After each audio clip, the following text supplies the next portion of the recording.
Welcome back to మహానటుడు.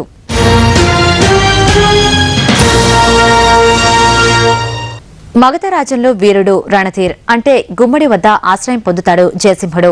రణధీరుని కుమార్తె కాళింది అంటే అంజలీదేవి. ఆమె తన మనసును కథానాయకునికి అర్పించి ఊహల్లో తేలిపోతుంది. ఆ ఊహాలోకపు యుగళ గీతాన్ని కనువిందుగా చిత్రీకరించారు కెమెరామ్యాన్ రెహమాన్. ఈ సన్నివేశంలోని ఈనాటి ఈ హాయి పాట కోసం 17 వరుసల స్వరపరిచారు సంగీత దర్శకుడు టీవీ రాజు.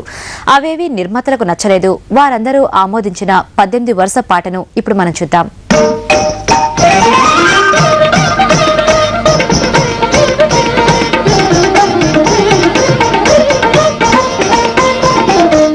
నాటి హాయి కల కాదోయి నిజమోయి నాటి హాయి కల కాదోయి నిజమోయి నాటి హాయి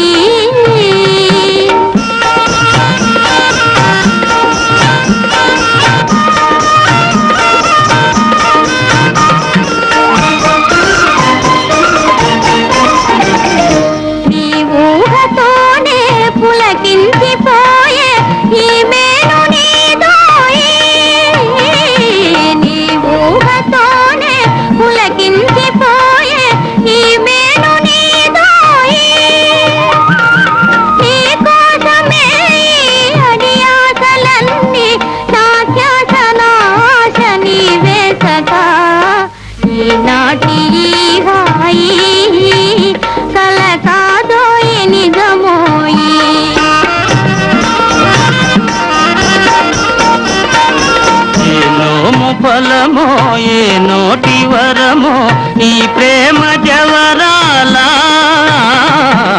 ఏ నోము ఫలమో ఏ నోటి వరమో ఈ ప్రేమ జవరాల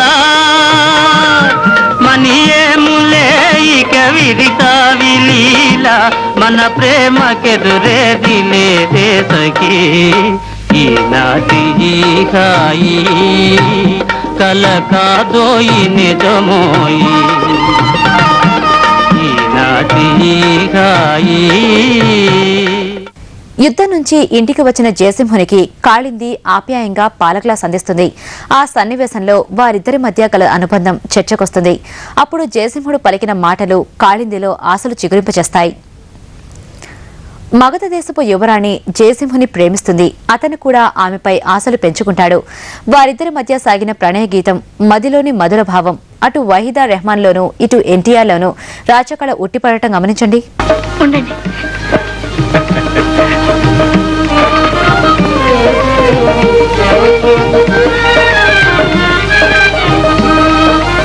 తెగబడ్డాడు, తిన్నాడు, బాగా తిన్నాడు. ఆ తీసేది ఆయనకే తీసే.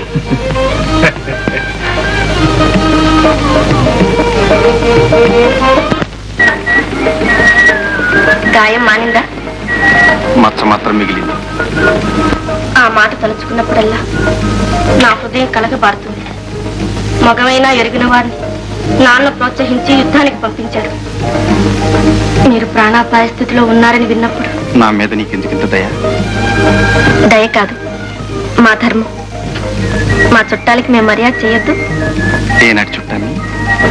వెనుక జన్మలోనే. అయినా బంధుత్వాలు రక్త సంబంధంతోనే రావాలా? ఆత్మ సంబంధాలు కాకూడదు. ఆత్మానుబంధం లేనప్పుడు రక్త సంబంధం కూడా బంధుత్వం కూర్చలేదు. జీవితం చాలా చిత్రమైంది. అనుకోని వారు శత్రువులు అవుతూ ఉంటారు. ఆత్మ బంధువులు కూడా అవుతూ ఉంటారు. మా అమ్మను మరిపిస్తున్నావు. అయితే అదృష్టవంతురాల్ని. మగధ దేశపు యువరాణి జయసింహుని ప్రేమిస్తుంది. అతను కూడా ఆమెపై ఆశలు పెంచుకుంటాడు. వారిద్దరి మధ్య సాగిన ప్రణయ గీతం మదిలోని మధుర భావం అటు వహీదా రెహమాన్లోనూ ఇటు ఎన్టీఆర్లోనూ రాచకళ ఉట్టిపడటం గమనించండి. మదిలోని మధుర భావం పలికేను మోహన రాగం మదిలోని మధుర భావం పలికేను మోహన రాగం సవరించ వీణారావం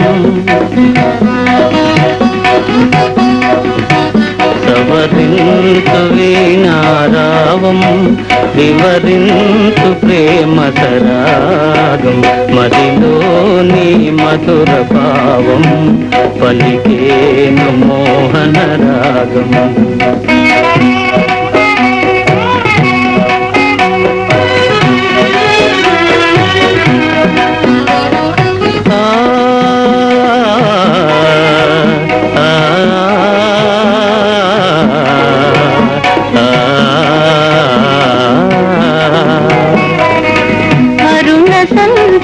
కిరణాలలోన తరుణ పవనాల గిలిగింతలోన మురిసెనాలోన మోహాల తలపు మురిసెనాలోన మోహాల తలపు విరిసె మురిపాల కలలేము మరి మదిలోని మధుర భావం పలికేను మోహన రాగం. యువరాణికి అపోహ కలిగించాలనే ఉద్దేశంతో కాళింది యథాలాపంగా ఎన్టీఆర్ ఒడిలో చేరి చనువుగా మాట్లాడుతుంది. దీనిని అపార్థం చేసుకుంటుంది యువరాణి. అందుకు తగిన విధంగా బదులు చెప్తాడు హీరో. మరింకా రాలేదే? వీరులేనా? పనుండి రాలేదు. అంత ముంచుకుపోయి పని ఏమిటో. ఈవేళ మంచి రోజని నాన్నగారితో పెళ్లి ముహూర్తాలు ముచ్చటిస్తున్నారు. పెళ్ళెవరికి? వారికే. పిల్ల కుదిరిందా? నీవు సిగ్గుపడతావే? నీ పెళ్లినాడు నీకు తెలుస్తుందిలే. అయితే పెళ్లి కూతురు నీవేనా? ఏ కాకూడదా? అందుకేగా నాన్నగారు ఇన్నాళ్ళుగా వారిని ఇంట్లో పెట్టుకున్నది. అయితే వారు కోటలో కాపురం వద్దన్నది ఇందుకే అన్నమాట. ఆ మాట వారిని అడగాలి. అరుగు తానే వస్తున్నారు.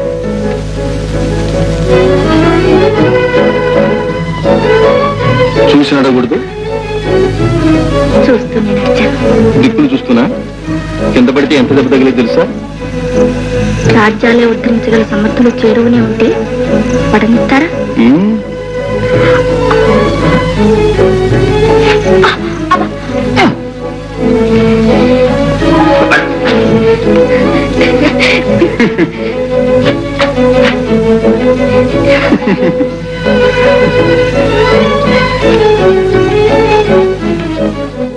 మహానటుడు కార్యక్రమంలో మరో చిన్న బ్రేక్.